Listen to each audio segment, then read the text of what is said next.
The Super Nintendo is one of the greatest consoles of all time, and those of us who are interested in getting the best video quality out of it have it relatively easy since mods are not necessary for getting RGB out of the SNES.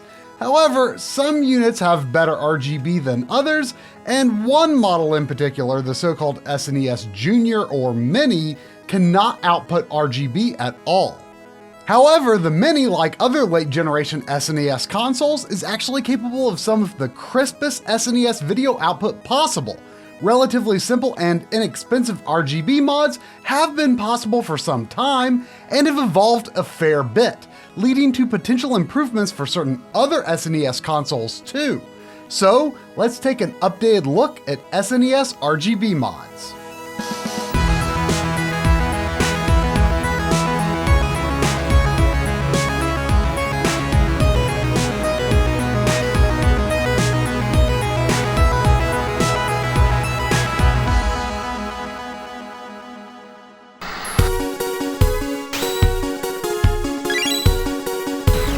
Over the course of its lifespan, Nintendo tweaked the motherboard of the Super Nintendo a whole bunch of times. The largest of these changes resulted in the consolidation of many of the system's components onto a single main chip.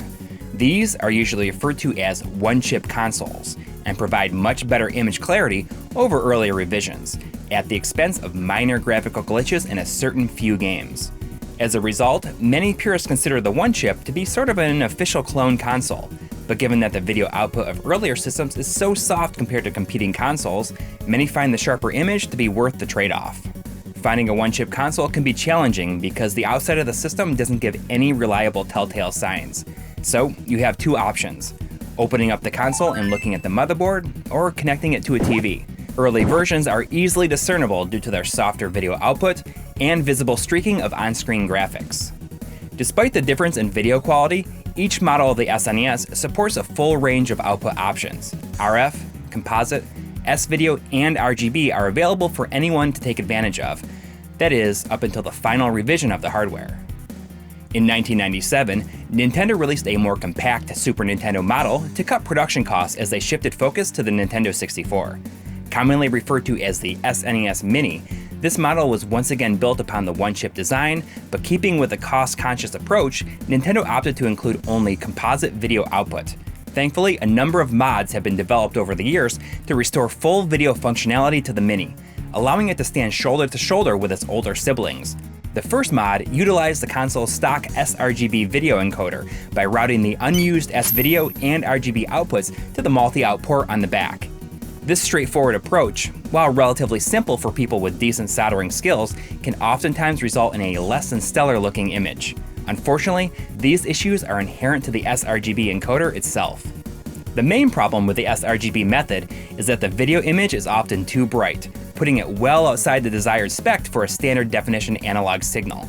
Unfortunately, these issues plague every single one-chip console out there, not just the Mini, because they all use the same S-RGB encoder. While the brighter image might seem more appealing at a quick glance, it is objectively incorrect and can result in issues with contrast and color inaccuracies, resulting in lost highlight detail and some specific sorts of noise. However, there are workarounds such as HD Retrovision's SNES component cables, which compensate for this with a brightness switch.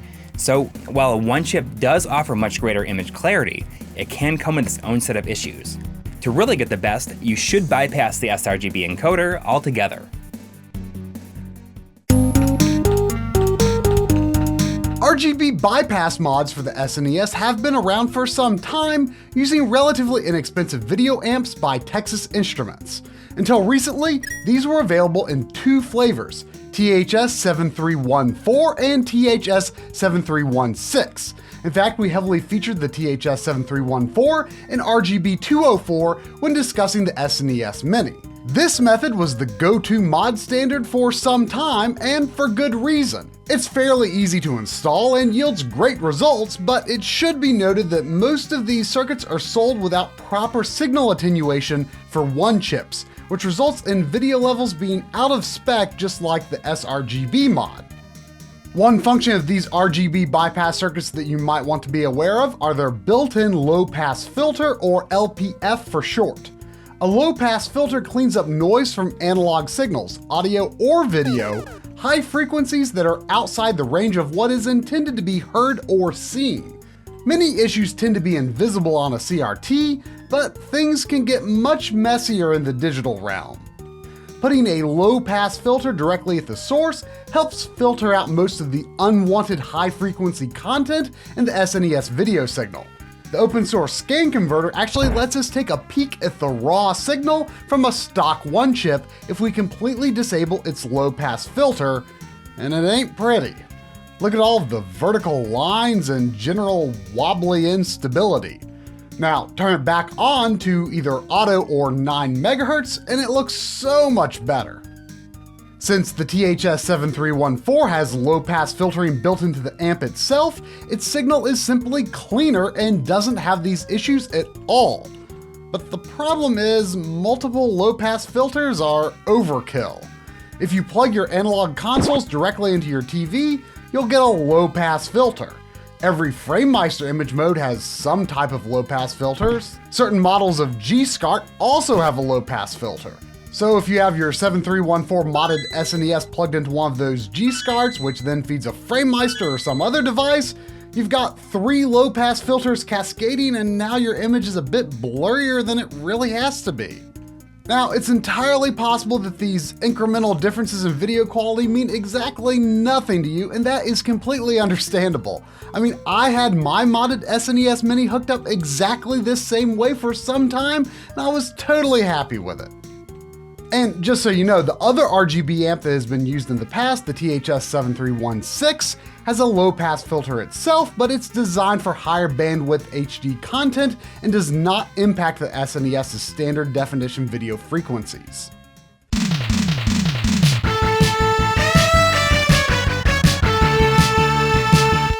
But there have been much newer developments in the SNES RGB world, resulting in the THS-7374 RGB bypass kit from Voultar's Modshop.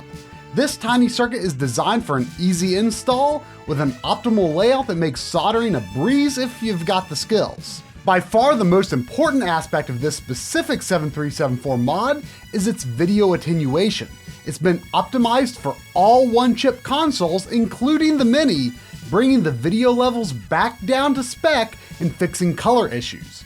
Voultar performed a signal analysis and measured over 20 consoles to dial in and find an average suitable for providing the best result across any type of console-specific variation. That's right, you can install the THS-7374 into any 1-chip console, giving you the benefit of the 1-chip's much sharper video, but with the video levels brought back in line with older SNES consoles. Of course, the slightly lowered brightness might be a turnoff for some people, but it is technically more accurate and helps prevent lost details.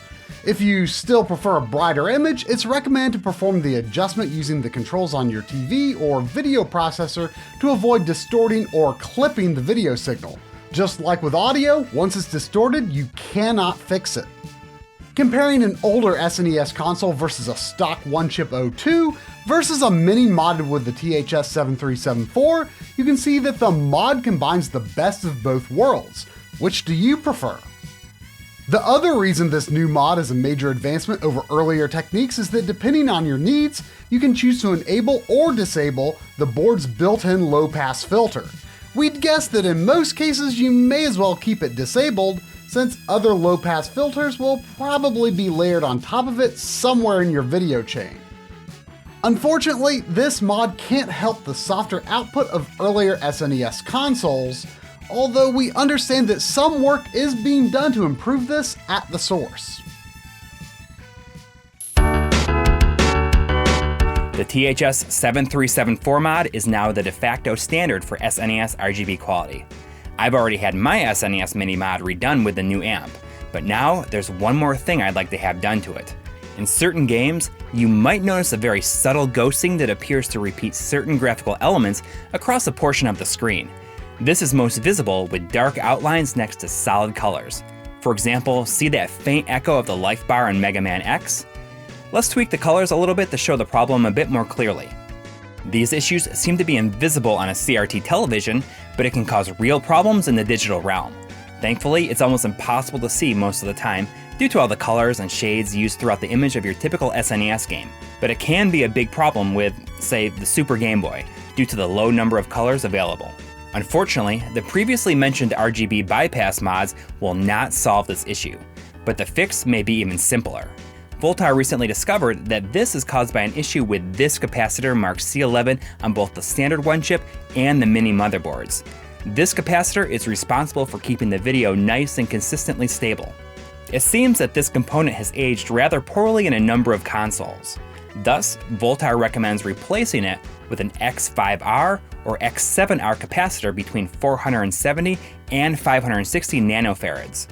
Voltage should be rated 10 volts or higher, and the physical sizing should be 0805 for the standard one chip and 0603 for the mini.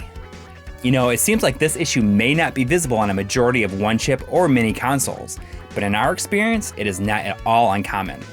I'm just glad we finally got a good fix. Of course, all capacitors inside these old consoles will inevitably need to be replaced eventually if they're going to stay in service for the long haul. Most can probably hang in for a while longer, but some are known to fail sooner than others. It never ceases to amaze us how old consoles continue to have new developments.